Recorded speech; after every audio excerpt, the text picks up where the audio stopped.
The photograph was taken in 1924, but no one who saw it could explain what they were looking at. It showed 7 people standing in front of a weathered farmhouse in the hills of eastern Kentucky, their faces turned toward the camera with expressions that weren't quite smiles and weren't quite blank stares. The image itself wasn't unusual for the era.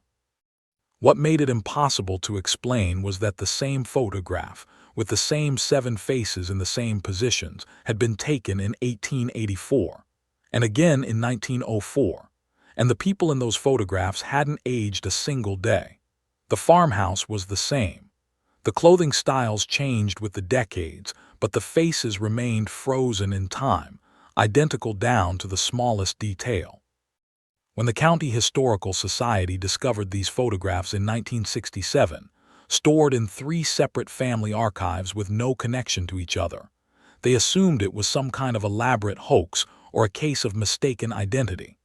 But then they found the 4th photograph, taken in 1864, and the handwritten names on the back matched perfectly with census records, birth certificates, and gravestones that spanned 140 years.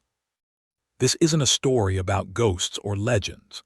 This is about something that actually happened in a place called Thornwood Hollow, where a single family lived in the same house for nearly a century and a half, and where every generation looked exactly like the one before, not in the way children resemble their parents, but in a way that suggested something far more disturbing was taking place behind those walls. Welcome to Beyond the Silent Woods. Today, we step into a case that is not just difficult to understand, it reshapes the meaning of fear itself. The Thornwood family arrived in eastern Kentucky sometime in the late 1700s, settling in a remote hollow surrounded by steep ridges and dense forest that made the area nearly inaccessible except by foot or horseback. According to land records filed with the county clerk in 1798, a man named Silas Thornwood purchased 300 acres of heavily wooded terrain for a price that even by frontier standards seemed remarkably low. The deed included an unusual clause, handwritten in the margins, stipulating that the land could never be subdivided or sold outside the family line, and that the main dwelling, once constructed, must remain standing and inhabited by blood descendants in perpetuity. Such clauses weren't entirely uncommon in that era, when families sought to preserve their holdings against the chaos of early American expansion, but the specific wording of the Thornwood deed suggested something more than simple land preservation. The phrase used was that the house must remain a vessel for the continuation of the line, a term that land attorneys at the time found peculiar enough to note in their correspondence, but not unusual enough to reject the filing. Silas Thornwood built his house in a clearing at the center of the hollow, a 2-story structure of hand-hewn logs with a stone foundation that locals later claimed was constructed using rocks pulled from a creek bed that had gone dry the year the house was completed and never flowed again. The architecture was simple but sturdy, designed to withstand the harsh mountain winters and the spring floods that could turn the surrounding hollows into temporary lakes. What made the house distinctive was its placement. Most settlers in the region built their homes on high ground to avoid flooding and to maintain clear sightlines of approaching travelers or potential threats.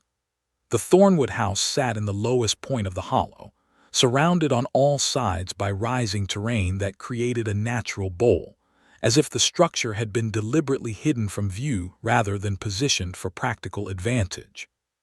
The earliest detailed account of the Thornwood family comes from a circuit-riding preacher named Reverend Josiah Blackwood, who traveled through the Kentucky mountains between 1805 and 1830, keeping meticulous journals of his encounters with frontier families.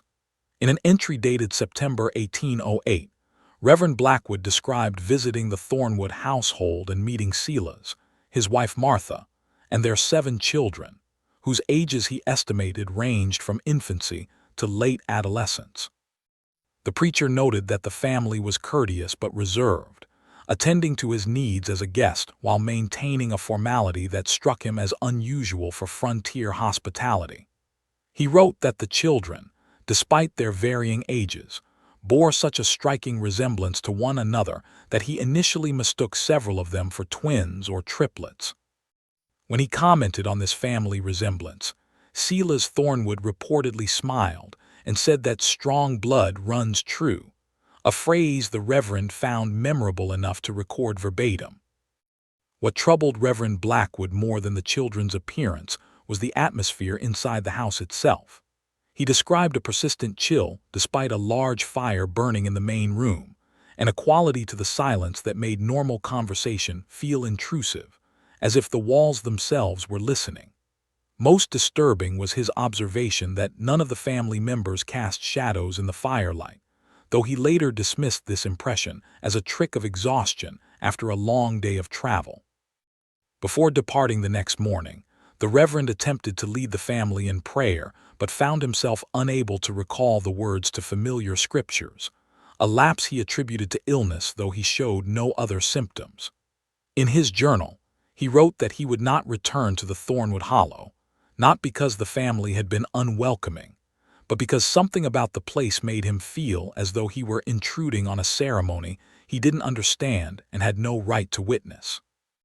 Census records from 1810, 1820, and 1830 show the Thornwood family maintaining a consistent household size of 9 individuals, though the specific names and ages varied with each census in ways that suggested normal generational turnover. Silas Thornwood appeared in the 1810 census as the head of household, age listed as 45. By 1820, the household head was listed as Silas Thornwood Jr., age 45, with 6 children and a wife named Martha. The 1830 census again listed Silas Thornwood as head of household, age 45, with an identical family structure. County clerks at the time paid little attention to such repetitions, as nomming patterns often resulted in multiple generations of men bearing the same name, and age reporting on the frontier was notoriously unreliable. What makes these records significant is that they establish a pattern that would continue unbroken for over a century, with the Thornwood household always containing 9 members, always including someone named Silas as the head, and always reporting ages that suggested a family perpetually frozen in the same generational structure. The first documented expression of concern about the Thornwood family came in 1842, when a traveling physician named Dr. Edmund Pritchard was summoned to the Hollow to treat what was described as a fever affecting several households in the surrounding area. Dr. Pritchard kept detailed case notes of his frontier practice, and his records from this period include observations about the Thornwood family that he clearly struggled to reconcile with his medical training.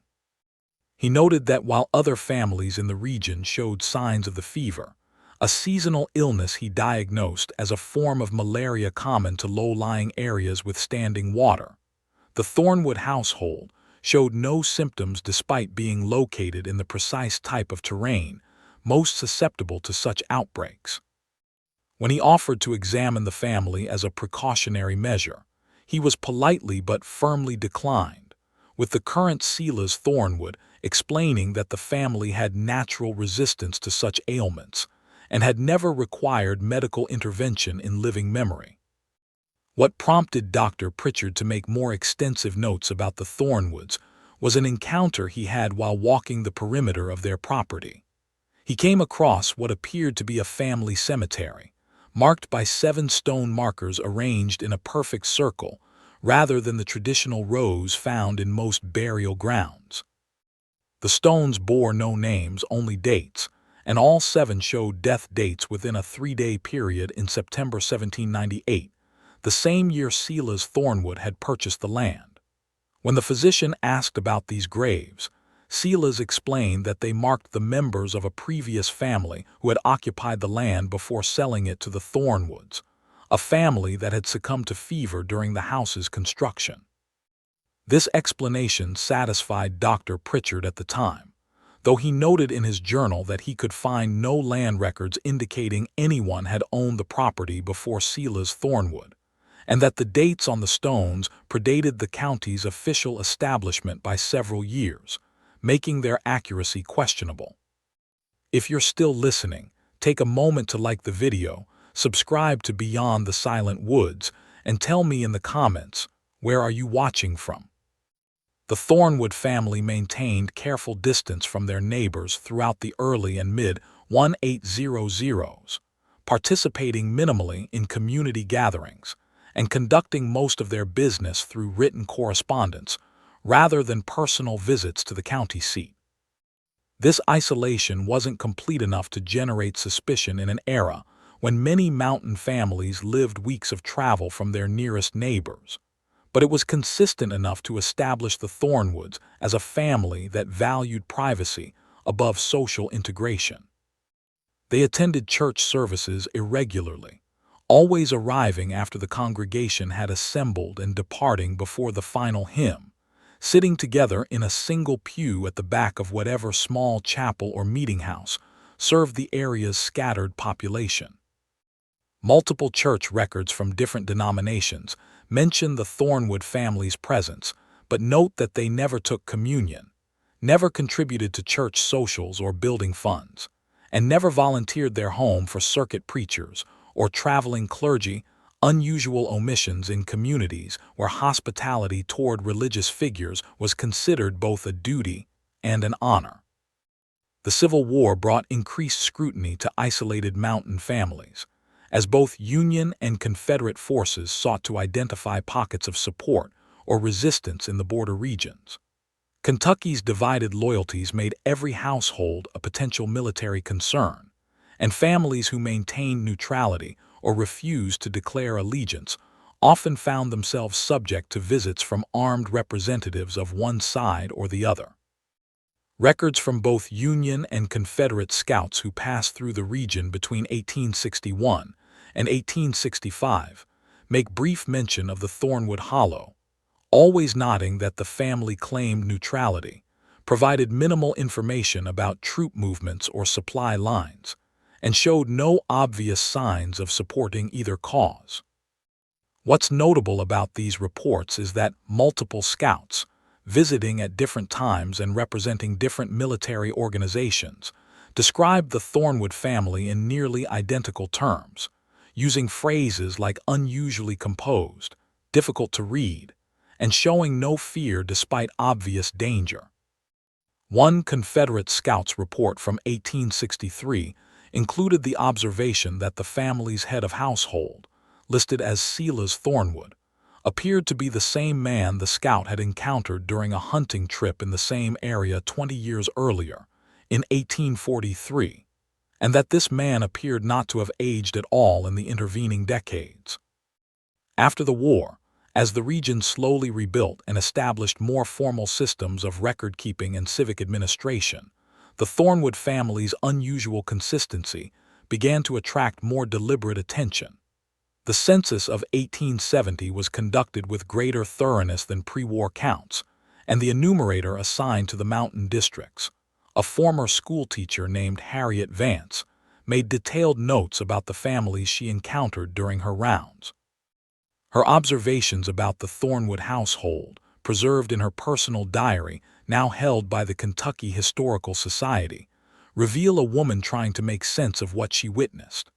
She wrote that the family consisted of 9 individuals as reported, that they were courteous and cooperative in providing names and ages, but that something about the household struck her as fundamentally wrong in a way she couldn't articulate. She noted that all 9 family members bore such a strong resemblance that she initially thought they might be siblings rather than parents and children, and that the youngest child, reported as age 2, had facial features that appeared too mature for an infant, while the oldest children looked strangely youthful for their reported ages in their late teens. Harriet Vance's diary entry concluded with an observation she claimed disturbed her enough that she mentioned it to the county clerk upon completing her census rounds.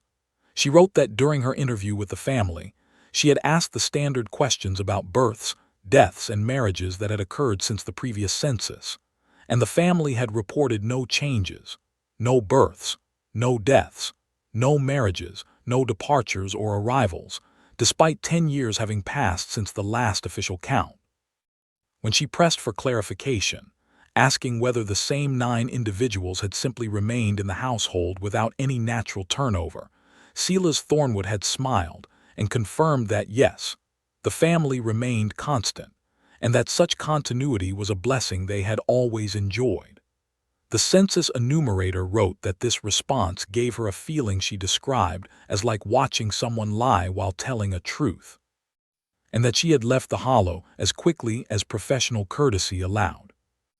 The 1880 census shows the Thornwood family again, reporting 9 members with the same age and gender distribution as previous decades. And by this point, at least one county official had begun to notice the pattern. A note in the margin of the census ledger, written in a different hand than the enumerator's entries, asks whether the Thornwood household might be misreporting information, or whether multiple families bearing the same name might be conflated in the records. This note was never followed up with an investigation, as census irregularities in rural areas were common enough that pursuing every anomaly would have been impractical.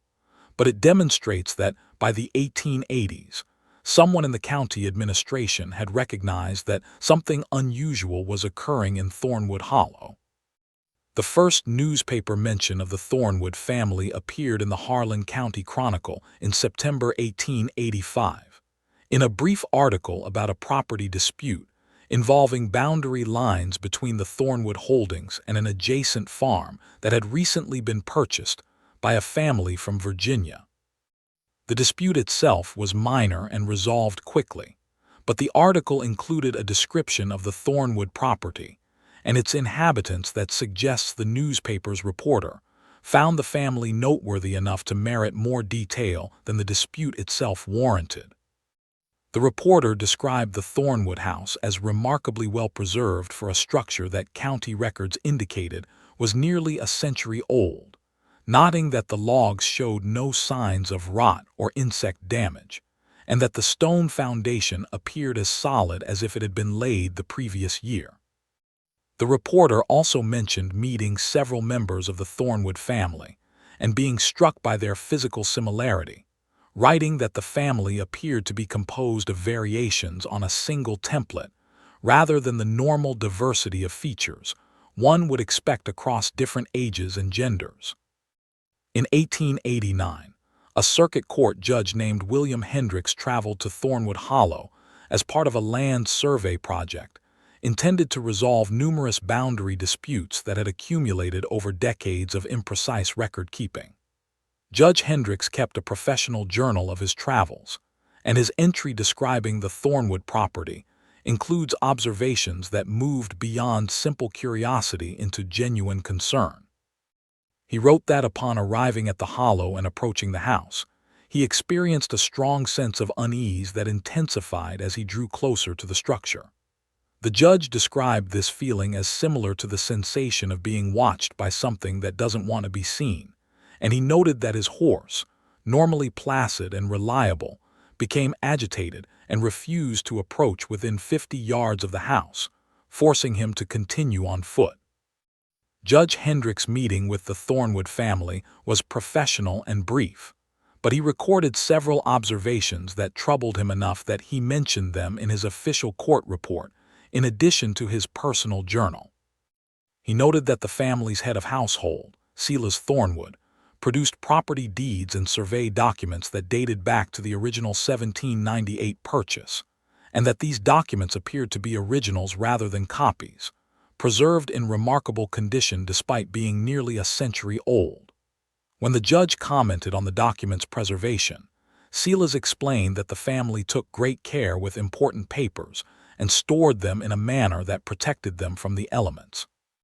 What disturbed Judge Hendricks was not this explanation, but the fact that Silas Thornwood's signature on newly executed boundary agreements perfectly matched the signature on documents from 1798, showing no variation in penmanship or evidence of the natural changes in handwriting that occur as people age or as penmanship styles evolve across generations. The judge's journal entry concluded with a passage that reveals his struggle to maintain professional objectivity in the face of something he couldn't explain. He wrote that upon leaving the Thornwood property, he experienced a powerful urge to return to the hollow and conduct a more thorough investigation of the family and their circumstances, but that this urge felt external to his own thoughts, as if it were being suggested rather than originating from his own curiosity. He noted that he deliberately chose to ignore this urge and to avoid any future visits to Thornwood Hollow, a decision he made, in his own words, for reasons I cannot articulate but which I trust with greater conviction than any rational argument could provide. Judge Hendricks completed his boundary survey work for other properties in the region, but assigned the final Thornwood survey documentation to a deputy claiming press of other business, though his calendar showed no conflicting obligations. By the 1890s, the broader community around Thornwood Hollow had developed an informal understanding that the Thornwood family was to be left alone. This wasn't codified in any official policy or publicly discussed, but it manifested in small, consistent ways. Mail carriers would leave packages and letters at a designated drop point at the edge of the property rather than approaching the house.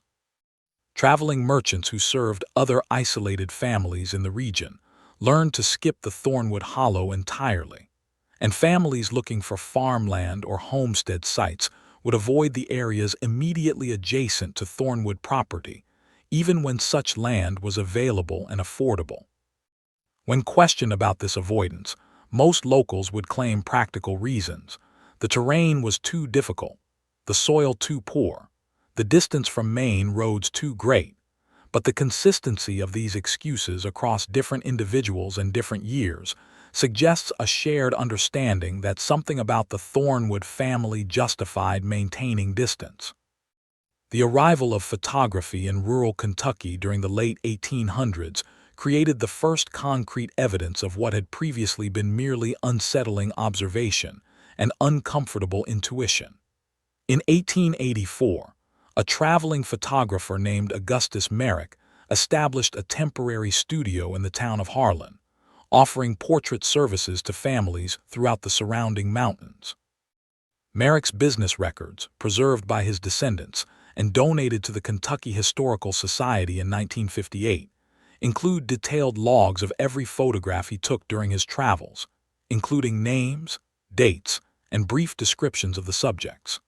Among these records is an entry from October 1884 describing a commission from the Thornwood family of Thornwood Hollow, who requested a formal family portrait to be taken at their home rather than in Merrick's studio.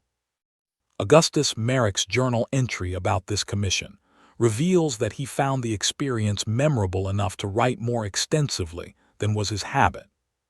He described traveling to the hollow with his equipment, a journey that took most of a day despite the property being less than 15 miles from town, due to difficult terrain and the absence of any established road or even a clear trail leading to the house.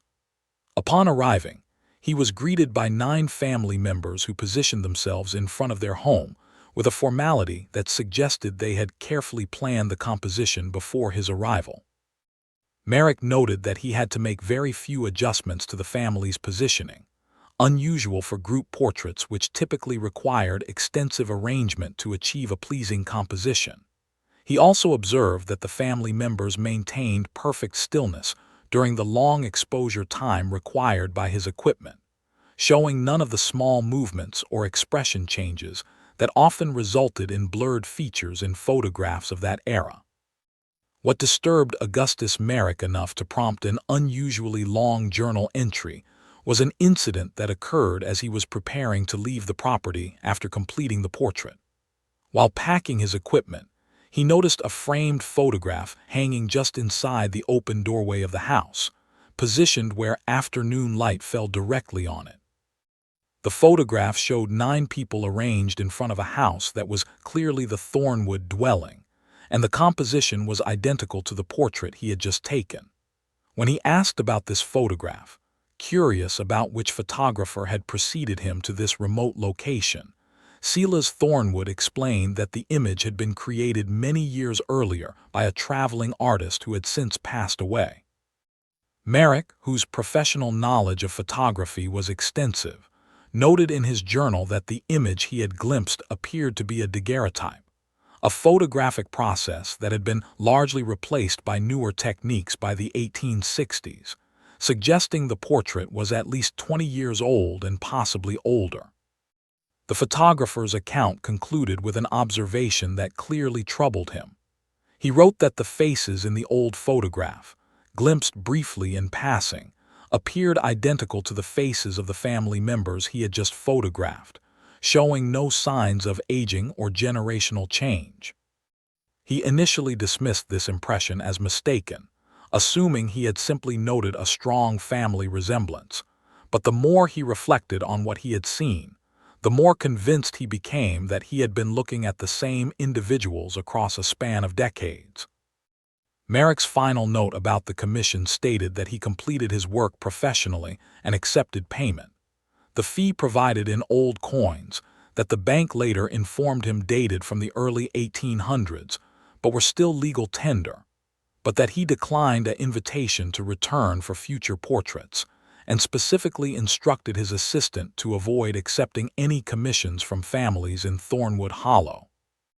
If you're still listening, take a moment to like the video, subscribe to Beyond the Silent Woods, and tell me in the comments, where are you watching from? The photograph Augustus Merrick took in 1884 was developed and delivered to the Thornwood family within 2 weeks of the sitting, and a copy was retained in the photographer's archives, a standard practice for commercial photographers of that era. This copy remained in the Merrick family's possession for decades, eventually passing to Augustus's granddaughter, who donated it along with her grandfather's other photographic works to the Kentucky Historical Society in 1967.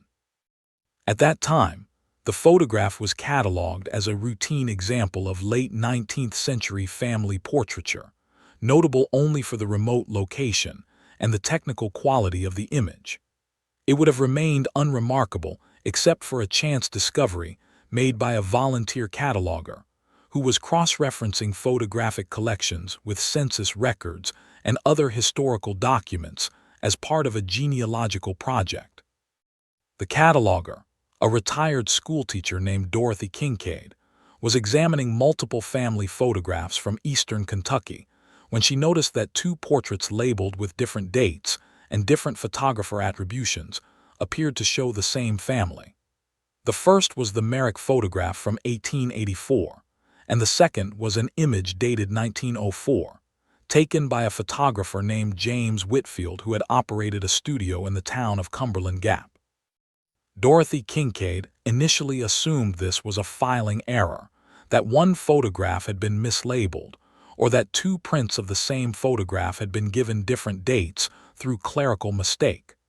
However, when she examined the images more closely, she realized they were definitively different photographs taken in different years. The clothing styles were appropriate to their respective periods, subtle changes in the house's exterior were visible, and the photographic techniques and print qualities were consistent with the 20-year gap between the images. What remained identical were the faces. Dorothy Kincaid's discovery prompted a more thorough search of the Historical Society's photographic archives, and within weeks, 2 additional Thornwood family portraits were located. One dated from 1864, a faded daguerreotype bearing a photographer's stamp from Lexington, and another from 1924, a clearer image on modern photographic paper showing technical advances consistent with that era. All 4 photographs showed 9 individuals in nearly identical poses in front of the same house, and in all 4 images, the faces were the same, not similar, not showing strong family resemblance. Identical. The same 9 faces repeated across 60 years of photographic evidence, showing no signs of aging, no variation in features, no indication that these were different generations of the same family. The only changes visible across the photographs were in clothing, in minor alterations to the house itself, and in subtle improvements in photographic technology. The people remained absolutely constant. The Historical Society's initial response was to assume forgery or manipulation. Photography experts were consulted, and all 4 images were subjected to detailed analysis to determine whether they had been altered or whether modern copies had been made to appear older. The analysis concluded that all 4 photographs were authentic products of their respective eras, that the materials and techniques used were appropriate to the stated dates, and that there was no evidence of manipulation, combination, or artificial aging. The photographs were real, which meant that either an extraordinary coincidence of physical appearance had occurred across multiple generations of the same family, or something impossible was documented in these images. A research team led by a professor of Appalachian history named Dr. Martin Chambers began compiling every available record related to the Thornwood family, attempting to construct a comprehensive genealogy that might explain the photographic evidence. What they found was a maze of documentation that seemed deliberately constructed to obscure rather than clarify the family's history. Census records showed consistent patterns that, upon close examination, made no demographic sense. Birth records for Thornwood family members existed but were sparse and often conflicted with census data. Death records were even more problematic. The research team found grave markers in the circular cemetery on the Thornwood property that Dr. Chambers visited personally in 1968, but these markers bore no names, only dates, and the dates didn't correspond to any recorded Thornwood family deaths in county or church records. Dr. Chambers' field notes from his visit to Thornwood Hollow in April 1968 provide the first detailed external description of the property in decades. By this time, the hollow had been effectively abandoned, with no evidence of recent occupation. The house still stood, its logs weathered but intact, showing no signs of collapse or significant deterioration despite being, according to county records, 170 years old. The professor noted that the front door was sealed but not locked, and the windows, though covered with decades of grime, were unbroken. He did not enter the house during this initial visit, later explaining that something about the structure's atmosphere convinced him that such entry should be undertaken with proper preparation and witnesses, though he couldn't articulate what specifically prompted this caution. What disturbed Dr. Chambers most about his visit was the silence. He wrote that the hollow contained none of the ambient sounds typical of forests in that region: no birds, no insects, no rustling of small animals in the underbrush. The wind seemed to avoid the area, creating a stillness that he described as oppressive rather than peaceful. He spent approximately 2 hours walking the perimeter of the property, photographing the house from multiple angles and examining the stone markers in the circular cemetery. His photographs from this visit show a structure that appears simultaneously old and preserved, as if time had affected it differently than it affected surrounding buildings and natural features. The professor noted that trees growing near the house appeared stunted and malformed, while trees further from the structure grew normally, suggesting environmental factors he couldn't identify. The research into the Thornwood family gained broader attention in 1970, when Dr. Chambers presented his findings at a conference on Appalachian folklore and history. His presentation included the 4 photographs displayed side by side, and the visual impact of seeing the identical faces, repeated across 60 years, prompted immediate controversy. Some scholars argued that the photographs proved only that the family possessed unusually strong hereditary traits, and that the similarity between generations, while striking, was not impossible. Others suggested that the images had been deliberately posed to mimic earlier portraits, perhaps as a family tradition or as a practical joke extending across multiple generations. A smaller number of academics argued that the photographs, combined with the census irregularities and the complete absence of normal demographic changes in the family's records, suggested something that couldn't be explained through conventional genealogy or heredity. The controversy surrounding Dr. Chambers' research attracted media attention, and in late 1970, a Louisville television station sent a crew to Thornwood Hollow to film a segment about the mysterious family and their impossible photographs. The television footage, preserved in the station's archives, provides the only motion picture record of the property and represents the most extensive external documentation of the site. The crew consisted of a reporter, a cameraman, and a sound technician, and they spent approximately 4 hours at the location, filming the house's exterior, the surrounding hollow, and the circular cemetery. The reporter attempted to enter the house but found that, although the door was unsealed, it wouldn't open, as if something inside were blocking it or as if the frame itself had warped to prevent entry. What makes this television footage particularly notable is an incident that occurred near the end of the filming session. The crew was preparing to leave when the cameraman noticed movement in one of the house's windows, a shadow passing behind the grimy glass, as if someone inside were walking past. The camera captured approximately 3 seconds of this movement before the shadow disappeared. When the footage was reviewed back at the station, technicians noticed that the shadow appeared to pause and turn toward the camera before moving out of frame, and that the shape of the shadow suggested a human figure, but with proportions that seemed slightly wrong, as if the person were too tall and too thin to be standing at the angle the window implied.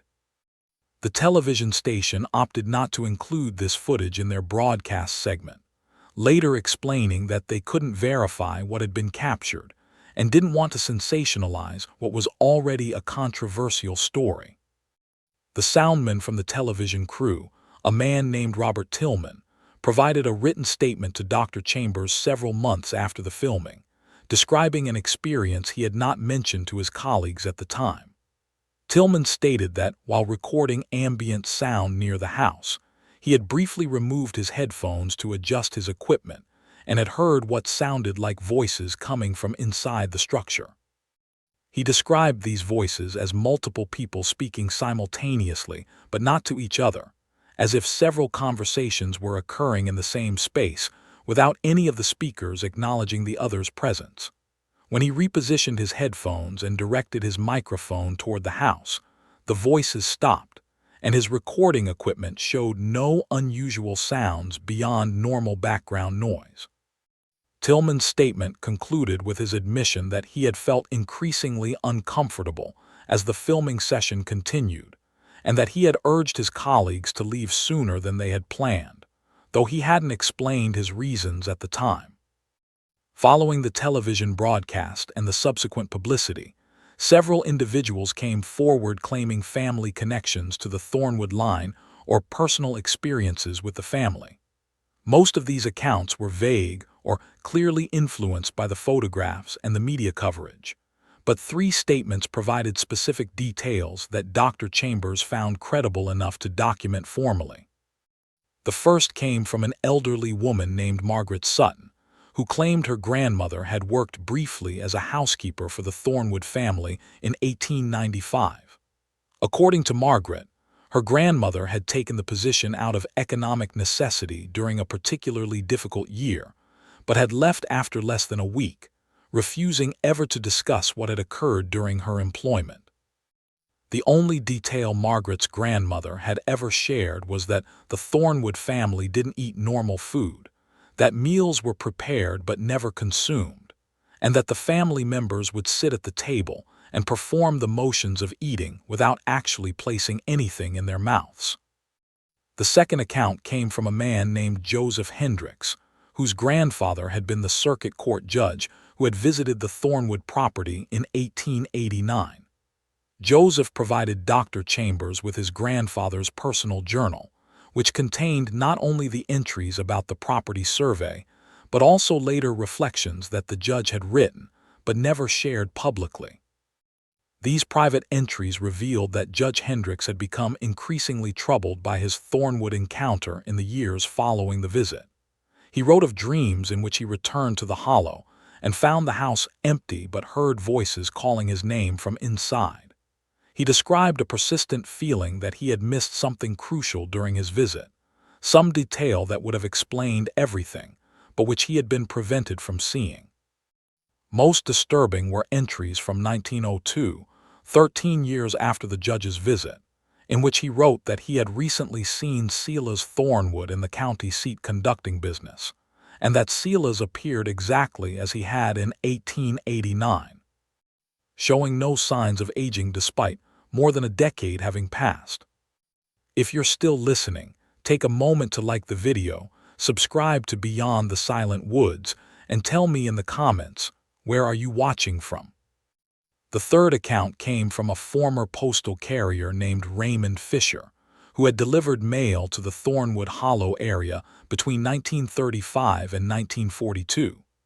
Fisher's testimony was particularly valuable because it represented the most recent reliable contact with the Thornwood family that researchers had been able to document.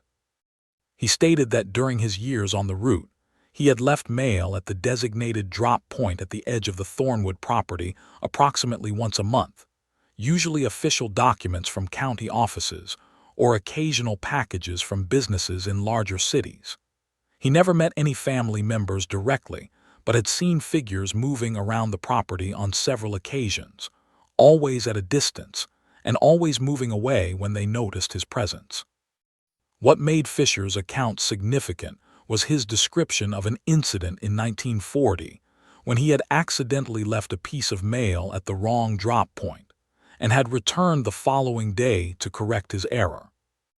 Raymond Fisher described approaching the Thornwood property in daylight to retrieve the misdelivered letter and encountering a man who identified himself as Silas Thornwood. The postal carrier stated that this man appeared to be in his mid-40s, showed no signs of unusual age or infirmity, and spoke in a manner that Fisher described as formal but not unfriendly. What struck the postal carrier as odd was that, when he apologized for the delivery error and for trespassing on the property, Silas Thornwood responded that no apology was necessary because errors were expected in systems that relied on human judgment, a phrasing that Fisher found peculiar enough to remember decades later.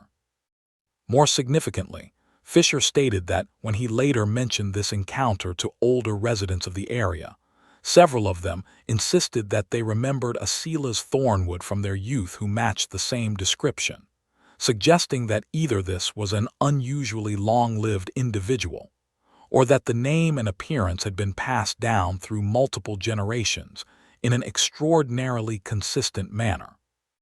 Dr. Chambers' research project expanded to include attempts to locate living descendants or relatives of the Thornwood family, reasoning that even if the main family line had died out or moved away, collateral relatives might possess family stories or documents that could illuminate the mystery.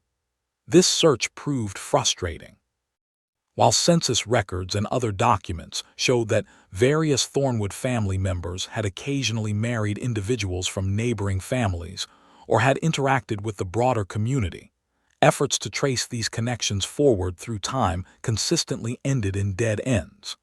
Marriage records existed, but were often incomplete or contradictory. Children who should have resulted from documented marriages appeared in some records but not in others. Family trees that seemed promising would collapse when scrutinized, revealing gaps or impossibilities that suggested either extensive record-keeping errors or something more deliberately obscured. One particularly troubling discovery emerged from church records. Several different churches in the region, representing different denominations and covering different time periods, showed the Thornwood family as occasional attendees. Marriage ceremonies, baptisms, and even a few funerals were recorded in these church registers, seemingly confirming normal family events and generational progression. However, when these church records were compared in detail, contradictions became apparent. A baptism record from 1871 showed an infant named Silas Thornwood being baptized at a Methodist church, but census records from that same year showed no infant in the Thornwood household. A marriage record from 1893 documented the wedding of a Thornwood daughter to a man from a neighboring county, but neither the bride nor the groom appeared in any subsequent records, and the family the groom allegedly came from had no memory of such a marriage when contacted by researchers. It was as if the Thornwood family had been creating documentary evidence of normal life events, without those events actually occurring, or as if the records themselves had been altered to create the appearance of generational change where none existed. By 1972, Dr. Chambers had amassed enough documentation to attempt what he described as a definitive investigation of the Thornwood property. He assembled a team that included a structural engineer, 2 graduate students specializing in architectural history, a photographer, and a representative from the County Historical Society. The goal was to enter the house, document its contents and condition, and search for any family papers, photographs, or other materials that might explain the photographic evidence and the family's unusual history. The team received permission from the current landowner, the property having passed through several hands after the last confirmed Thornwood occupancy in the 1940s, though none of the subsequent owners had ever visited the site or attempted to develop the land.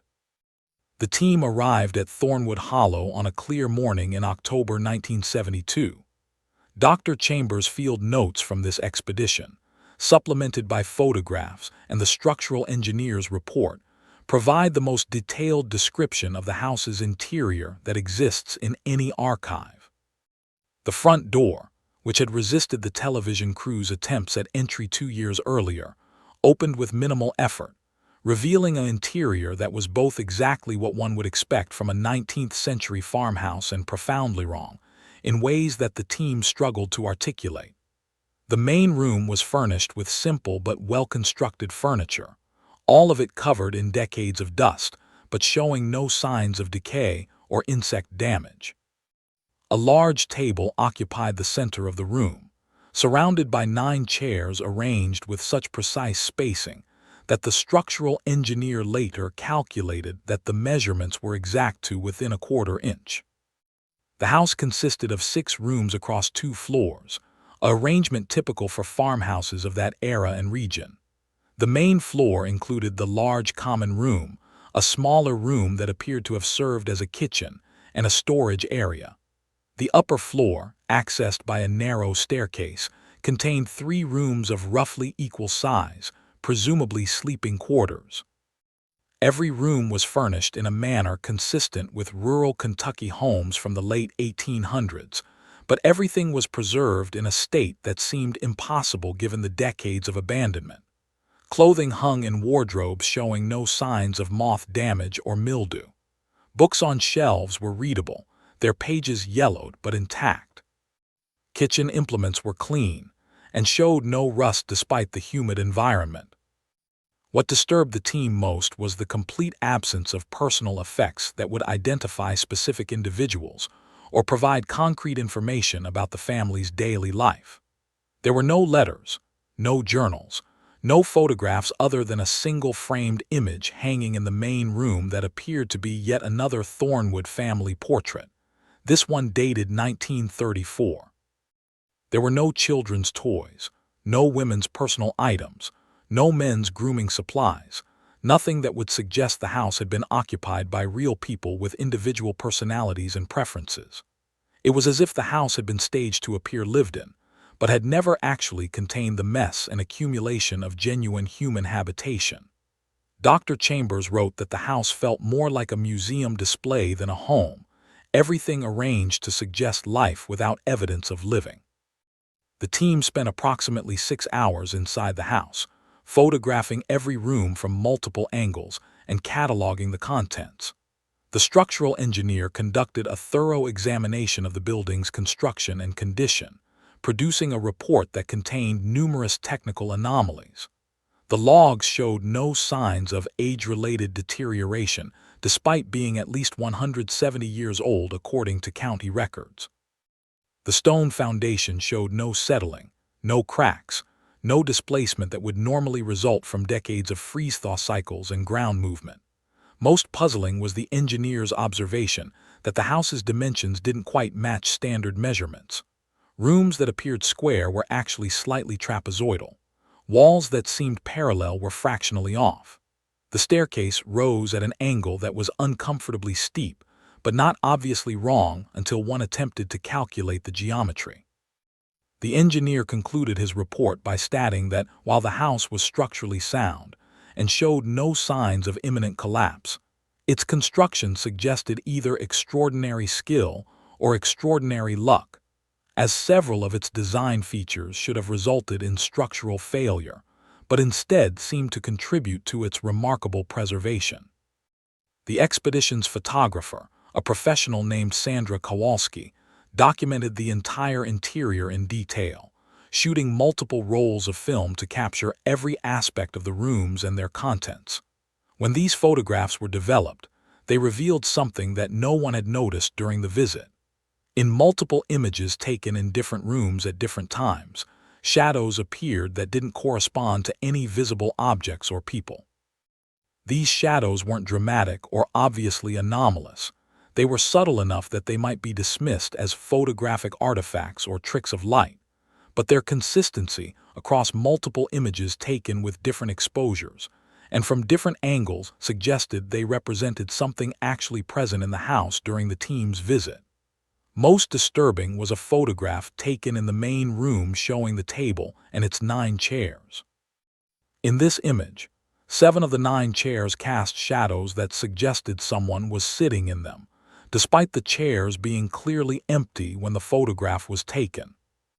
Dr. Chambers and his team left the Thornwood house in the late afternoon, and all members later reported feeling a profound sense of relief upon exiting the structure. The graduate students, in separate written accounts, both described experiencing increasing discomfort as the day progressed, a feeling that they were intruding on a space that was not truly empty despite the absence of any living occupants. One graduate student wrote that she had several times caught movement in her peripheral vision, as if someone were moving from room to room just ahead of the team's progress through the house. When she would turn to look directly, nothing would be there, but the sensation of being followed or observed persisted throughout the visit. The other graduate student reported hearing faint sounds that might have been voices coming from the upper floor, while the team was examining the ground floor, sounds that stopped whenever he paused to listen directly. Following the 1972 expedition, Dr. Chambers attempted to organize a more extensive investigation that would include longer-term observation and potentially archaeological examination of the property.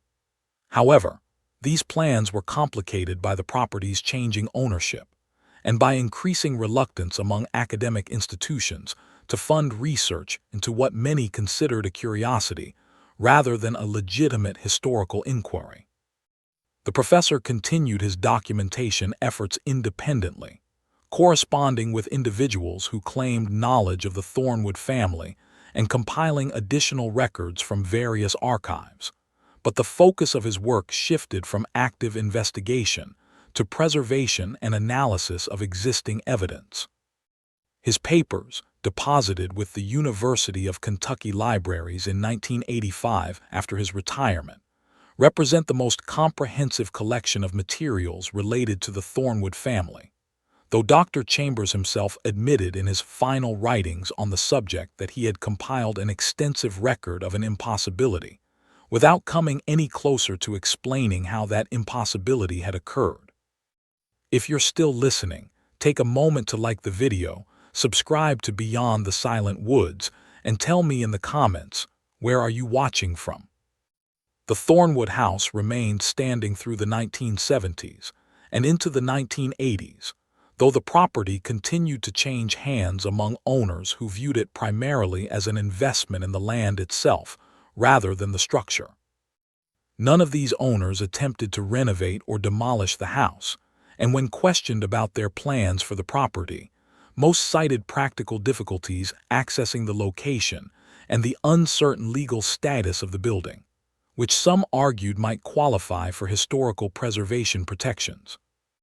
Local residents continued to avoid the area, a avoidance that had by this time become traditional enough that newer residents, who might not know the specific stories about the Thornwood family, absorbed the general understanding that the hollow was a place to be left alone.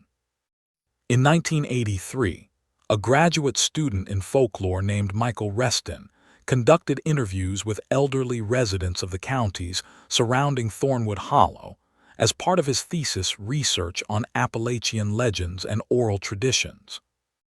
While his primary focus was on ghost stories and local supernatural beliefs, several of his interview subjects brought up the Thornwood family without prompting, suggesting that the family had entered local folklore to a greater degree than the limited number of documented encounters would suggest.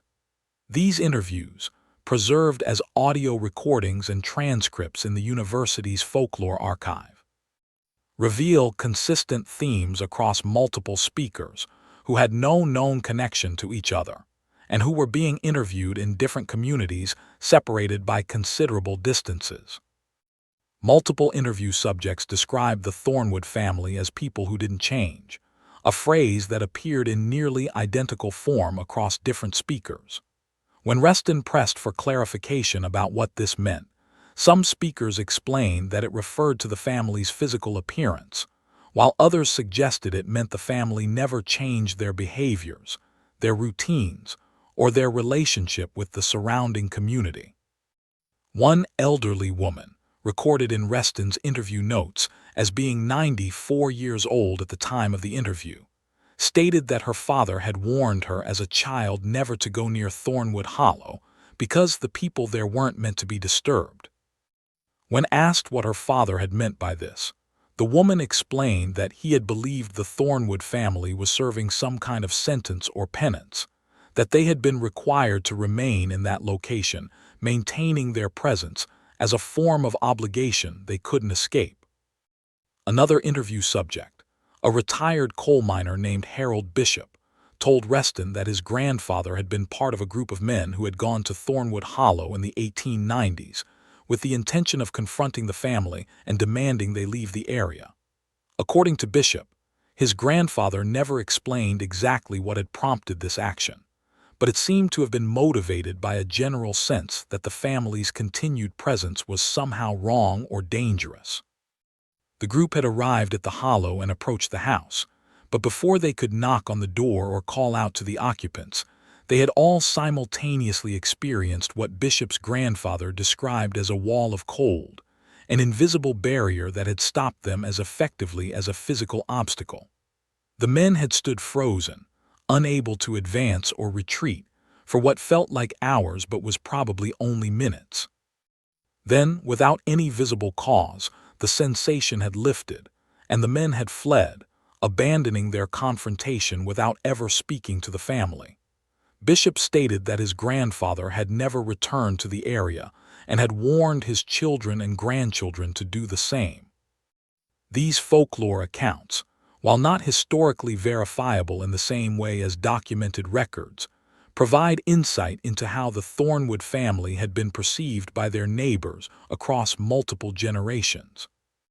The consistent themes of unnatural preservation, of time operating differently around the family, and of an atmosphere that actively discouraged interaction, suggest that the discomfort Dr. Chambers and other investigators had experienced when visiting the property was not unique, but rather part of a long-standing pattern that had influenced everyone who had approached the hollow over more than a century. The property's most recent change of ownership occurred in 1987, when it was purchased by a development company based in Tennessee that acquired numerous parcels of rural land throughout eastern Kentucky as part of a speculative investment strategy. This company, unlike previous owners, attempted to survey the property for potential development, sending a crew to evaluate the terrain for timber harvesting and possible subdivision into smaller lots for recreational properties. The survey crew's report, obtained through public records requests by journalists investigating the Thornwood story in the 1990s, contains descriptions that echo earlier accounts of the property's unusual characteristics. The survey crew reported that standard surveying equipment malfunctioned when used within the hollow, with compasses showing inconsistent readings and GPS units failing to maintain satellite lock. The crew chief attributed these problems to unusual mineral deposits or magnetic anomalies in the rock formations, though geological surveys of the region had never identified such features in that specific location. More troubling was the crew's description of the house itself, which they noted in their report despite having been instructed only to survey the land rather than evaluate structures. They described the building as appearing sound, but emanating a sense of wrongness that all 4 crew members experienced independently. The survey was completed, but took considerably longer than similar properties of equivalent size, and the crew chief noted in his report that his team had requested additional compensation for working in conditions they found psychologically stressful. The development company ultimately chose not to proceed with any development plans for the Thornwood property, listing it for resale within a year of purchase. The property has remained on the market intermittently since then, with its price decreasing over time as it has failed to attract buyers. Real estate listings for the property typically emphasize the acreage and natural features, while mentioning the house only briefly if at all, suggesting that current sellers have learned that the structure is more liability than asset when attempting to market the land. In 1995, a journalist named Patricia Owens published a long-form article about the Thornwood family in a regional magazine focusing on Appalachian culture and history. This article brought renewed attention to the case and included several pieces of information that had not been widely known previously. Owens had gained access to private collections of historical photographs and had located 3 additional images of the Thornwood family, dating from 1914, 1919, and 1929. These photographs, taken by different photographers in different decades, showed the same pattern as the earlier documented images. 9 individuals, identical faces, the same house. The 1929 photograph was particularly significant because it was the most recent image of the family that had been discovered, suggesting that whatever had been occurring in Thornwood Hollow had continued into the early 20th century without change or interruption. Owens' article also included an interview with the last surviving member of the television crew that had filmed at the property in 1970. The cameraman, now retired and speaking with the perspective of 25 years' distance from the event, provided additional details about the shadow he had captured on film. He stated that he had reviewed the footage numerous times over the years and had become convinced that what he had filmed was not a shadow cast by a person inside the house, but rather something that had the appearance of a shadow without actually being produced by light obstruction. He described it as a darkness that existed independently, that moved with purpose rather than in response to a light source. This description, while subjective and possibly influenced by decades of reflection and the mythology that had grown around the Thornwood case, aligned with reports from other witnesses who had described visual phenomena at the property that seemed to violate normal expectations of how light and shadow behave. The article concluded with Owens' attempt to visit the property herself, an attempt that was cut short when she experienced what she described as a panic attack upon approaching the house. She wrote that she had felt an overwhelming conviction that she was not welcome, that her presence was being noted by something aware and hostile, and that continuing forward would result in consequences she couldn't define but desperately wanted to avoid. A professional journalist with years of experience investigating difficult stories, Owens admitted that her reaction surprised her and that she couldn't entirely explain why she had felt such extreme distress. She noted that the hollow itself, independent of any knowledge about its history, possessed an atmosphere that felt fundamentally wrong, as if the location existed slightly out of phase with normal reality. Following Owens' article, several paranormal research groups expressed interest in investigating the property, viewing it as a potential site for documenting unexplained phenomena. 2 such groups received permission from the property's owner to conduct overnight observations in 1996 and 1997. Both groups filed reports documenting various anomalies, unusual electromagnetic readings, unexplained sounds, and subjective experiences of unease or being watched. However, these investigations suffered from methodological problems typical of paranormal research, and their findings were not considered credible by academic researchers. More significantly, both groups experienced equipment failures and psychological distress among team members that led them to cut short their investigations and to decline opportunities to return for follow-up observations. If you're still listening, take a moment to like the video, subscribe to Beyond the Silent Woods, and tell me in the comments, where are you watching from? The most recent significant event related to the Thornwood property occurred in 2003, when a fire of unknown origin destroyed the house completely. The fire was not reported until after it had burned out, as the property's isolation meant that no one witnessed the fire while it was active. When county officials visited the site to investigate, they found that the house had been reduced to its stone foundation and scattered piles of ash. The logs that had formed the walls, which had shown no signs of decay or deterioration, despite nearly 2 centuries of exposure to the elements, had burned with unusual completeness, leaving almost no recognizable structural elements. The stone foundation showed signs of intense heat, with some stones having partially melted or fused together, suggesting temperatures considerably higher than typical structure fires would produce. The fire investigation was cursory, given that the property was unoccupied and there were no injuries or adjacent properties at risk. The official report attributed the fire to natural causes, possibly a lightning strike, though weather records showed no thunderstorm activity in the region on the dates when the fire likely occurred. Some local residents suggested that the fire had been deliberately set, though no evidence of arson was found, and no one came forward claiming responsibility. The fire destroyed whatever contents might have remained in the house, eliminating any possibility of further physical investigation of the structure or its artifacts. Following the fire, the property's owner at the time, a holding company that had acquired it as part of a defaulted loan package, opted to abandon rather than sell the land. Property tax records show the land being transferred to county ownership in 2005 after years of unpaid taxes. The county has made no attempt to develop or resell the property, effectively leaving Thornwood Hollow as abandoned public land that exists in an administrative limbo, neither actively managed nor officially designated for any purpose.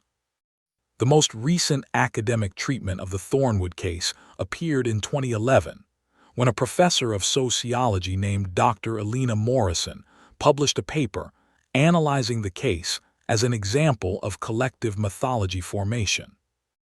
Dr. Morrison argued that the Thornwood family, while possibly possessing unusually strong family resemblances, and while certainly becoming the subject of local legends, had been transformed through decades of folklore and speculation into something far more mysterious than the historical reality warranted.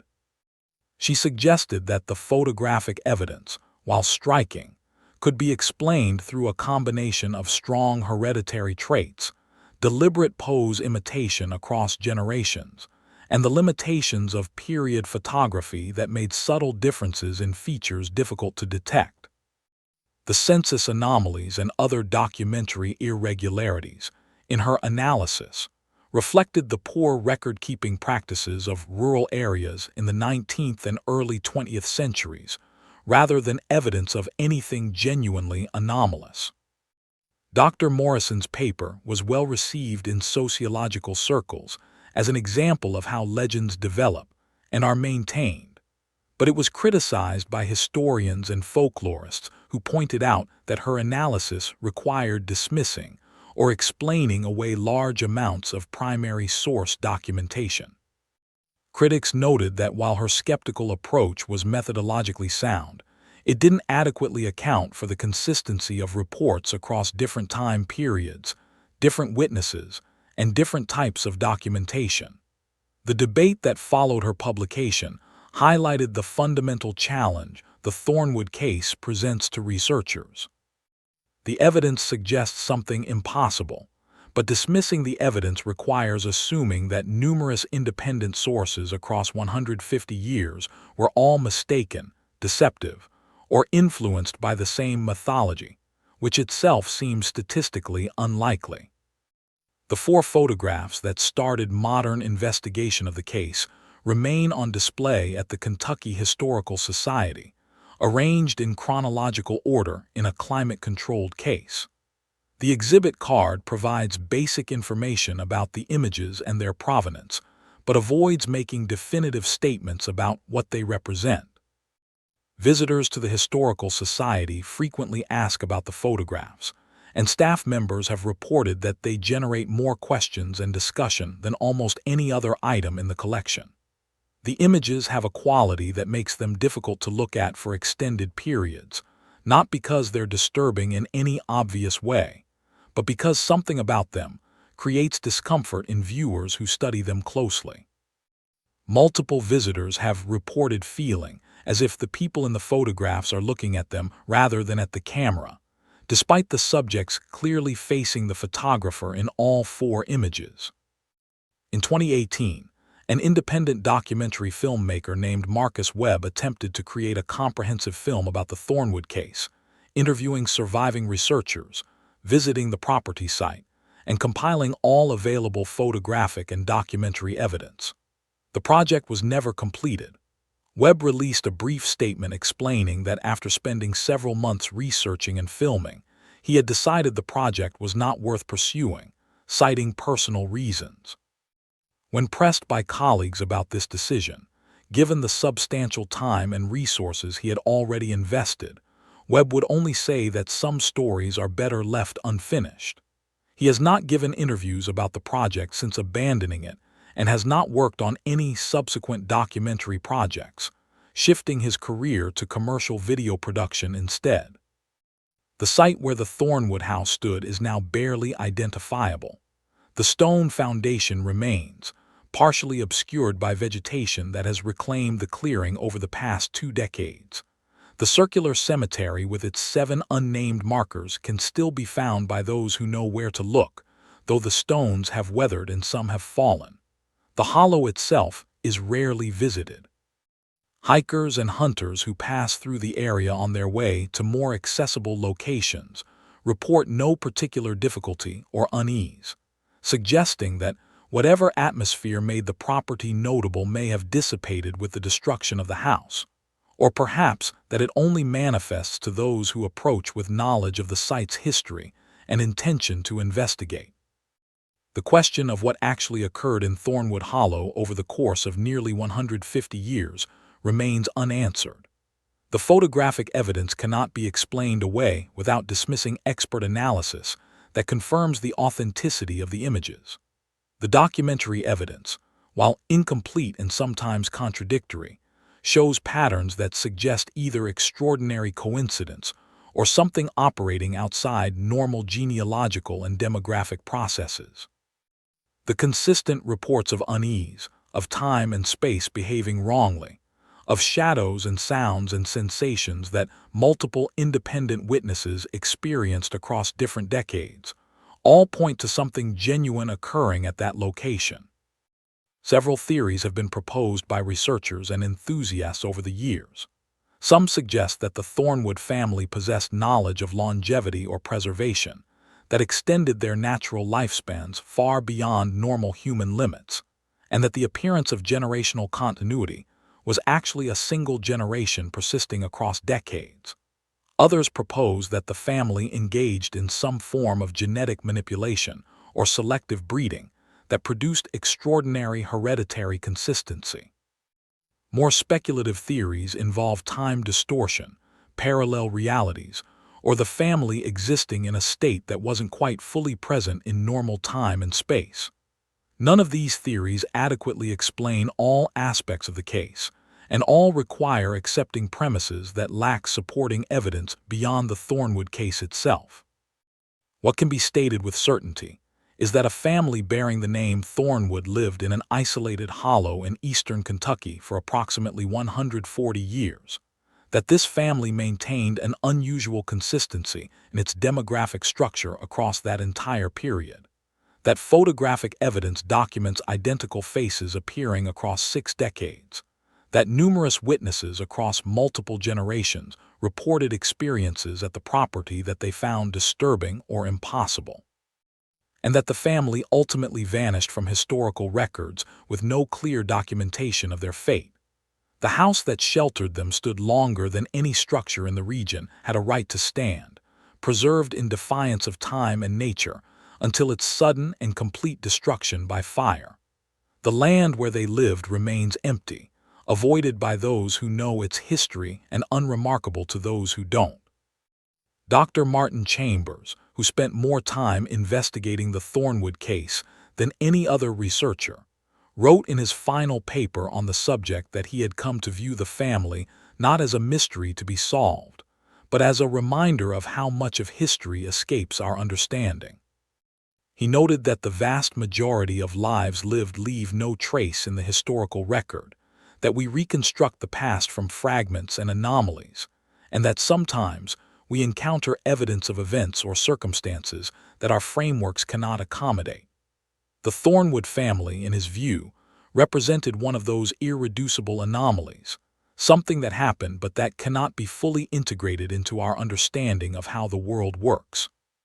He suggested that rather than viewing this as a failure of investigation, we might accept it as a limitation of knowledge itself, an acknowledgement that reality may contain phenomena that resist explanation even when thoroughly documented.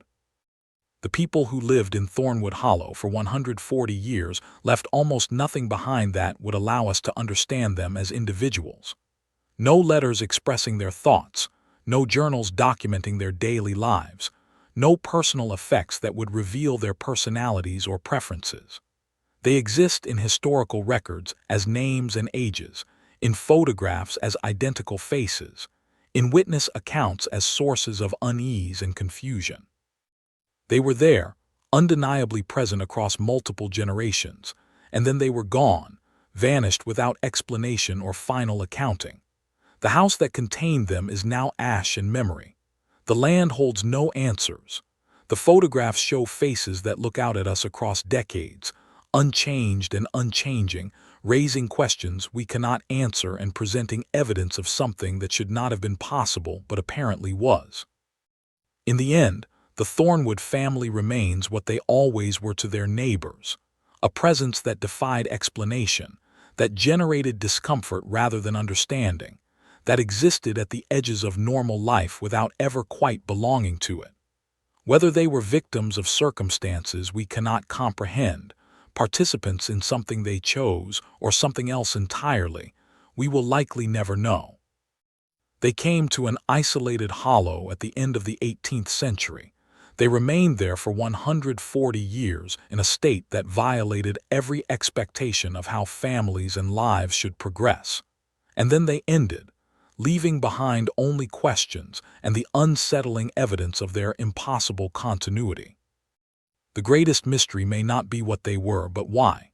If the photographic evidence and the witness accounts are to be believed, the Thornwood family maintained their presence, their identical faces, their unchanging household, across nearly a century and a half. Such persistence suggests purpose, implies that whatever was occurring was not an accident or a curse, but something undertaken deliberately, something maintained through effort and will.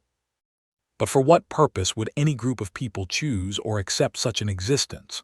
What could be so important that it would justify decades of isolation, of being feared and avoided by neighbors, of existing in a state that preserved them but denied them the normal flow of human life? The photographs show us their faces, but cannot show us their motivations. The records document their presence but cannot explain their purpose. And now, with the house destroyed and the family vanished, we are left with evidence of something that happened but no way to understand why it happened or what it meant. This is Beyond the Silent Woods. Until we meet again, stay curious, stay cautious.